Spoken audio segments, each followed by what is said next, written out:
Merci, Monsieur le Président, Monsieur le Ministre, Monsieur le Président de la Commission des lois, chers collègues co-rapporteurs.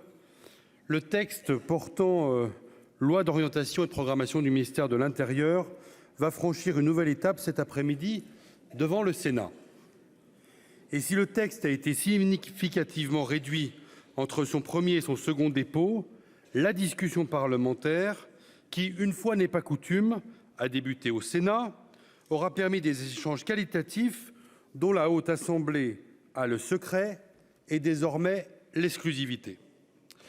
Cette ambiance tient au temps que vous avez consacré personnellement, Monsieur le Ministre, pour répondre à chacun de nos collègues quand ils déposaient des amendements, et ça s'est vu au cours des 3 jours où nous avons siégé.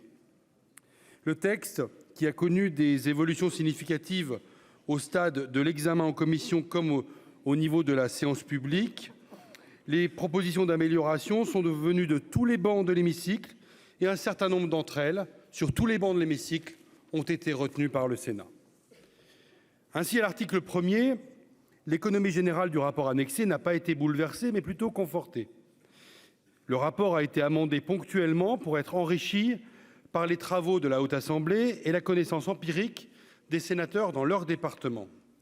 À cet égard, comme certains collègues viennent de le dire, je pense aux 200 nouvelles brigades de gendarmerie.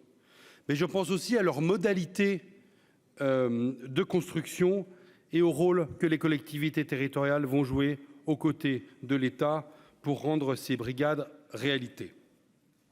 Je pense également à l'amendement porté par notre collègue Dominique Vérien sur les maisons de la confiance dans chacun de nos départements. Le champ de la cybersécurité a été longuement évoqué dans nos échanges, et c'est bien nécessaire, tant les attaques numériques et les demandes de rançon sont entrées dans la vie de nos entreprises. Contraindre au dépôt de plainte dans un délai rapide, c'est permettre à nos cyberpoliciers et à nos cybergendarmes d'intervenir au plus vite. En plus de la modernisation numérique de votre ministère, qui comprend la moitié de l'effort prévu dans cette LOPMI, nous avons inscrit dans le dur de la loi le réseau radio du futur. Et grâce à vous, Monsieur le Ministre, j'ai été rendu témoin que les industriels français retenus sont déjà à l'œuvre. Notre pays pourra donner à nos forces de sécurité comme aux services de secours des moyens de communication modernes et résilients en cas de crise. Je tiens ici à dire que sur proposition de mon collègue co-rapporteur, Marc-Philippe Daubresse, le Sénat a renforcé une fois encore notre arsenal pénal contre les violences contre les élus, les refus d'obtempérer et les rodéos urbains. L'actualité nous rappelle combien il est nécessaire que les moyens de terrain puissent suivre la sévérité renforcée de la loi que nous allons voter maintenant. Dans le reste du texte, des mesures d'amélioration ont été apportées pour simplifier la procédure pénale. Nous avons permis le recours à la visioconférence pour la prise de plainte comme pour la déposition, permettant une fois de plus de prendre en compte des réalités nouvelles, réalités vécues par nos concitoyens, par des justiciables parfois très éloignés des commissariats de police et des brigades de gendarmerie. Ça n'est qu'une faculté proposée évidemment à nos compatriotes et pas une obligation. Mais dans ce texte, c'est bien la création des assistants d'enquête auprès des officiers de police judiciaire qui devra être de nature à améliorer significativement le quotidien des enquêteurs en les soulageant d'une charge administrative bien trop lourde. Dès l'entrée en vigueur du texte, il faudra embaucher et former ces 5500 personnels dans la police nationale ou dans la gendarmerie nationale. C'est finalement l'enjeu majeur qui sera désormais votre challenge, Monsieur le Ministre, celui de votre ministère une fois que le texte sera promulgué. Le Sénat a fait le choix d'accompagner la déjudiciarisation de nombre d'affaires en privilégiant le recours aux amendes forfaitaires délictuelles. Nous n'avons pas emprunté le chemin périlleux de leur généralisation qui aurait conduit à aboutir à 4000 cas de figure où les AFD auraient été possibles.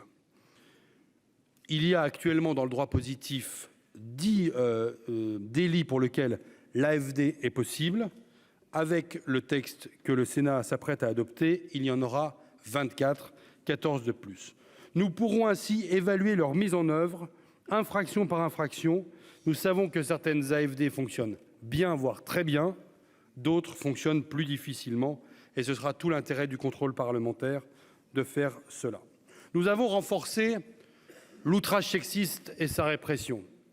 Nous avons même renforcé la répression contre l'outrage sexiste aggravé qui devient désormais un délit. C'est quelque chose d'extrêmement important. Le lien avec le texte n'est pas aussi évident que cela, mais l'actualité, encore une fois, nous rappelle l'importance d'avancer sur ce terrain. Nous avons aussi, j'y viens ma chère collègue, nous avons aussi renforcé le pouvoir des préfets dans le département, fort de l'expérience qui a été celle de la crise Covid et des travaux du Sénat en la matière.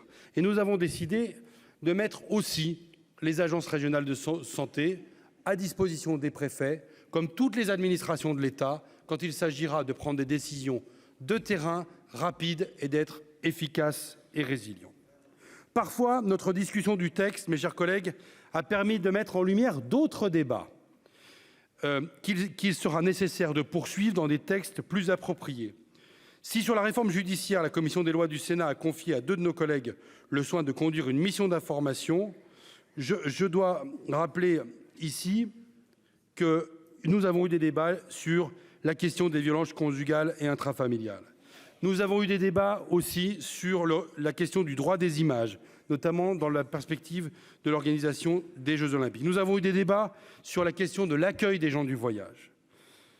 Monsieur le ministre, il appartient au gouvernement maintenant de donner les textes qui permettront de débattre de ces sujets-là. En tout cas, le Sénat s'y emploiera pour ce qui le concerne. Monsieur le ministre, ce texte donne des moyens significatifs aux missions régaliennes de votre ministère. Il est fortement attendu par le terrain, par des acteurs qui le méritent ô combien. Nos auditions l'ont montré. L'adoption de ce texte devrait réunir un consensus assez large auquel le groupe de l'Union centriste apportera son soutien. Je vous remercie.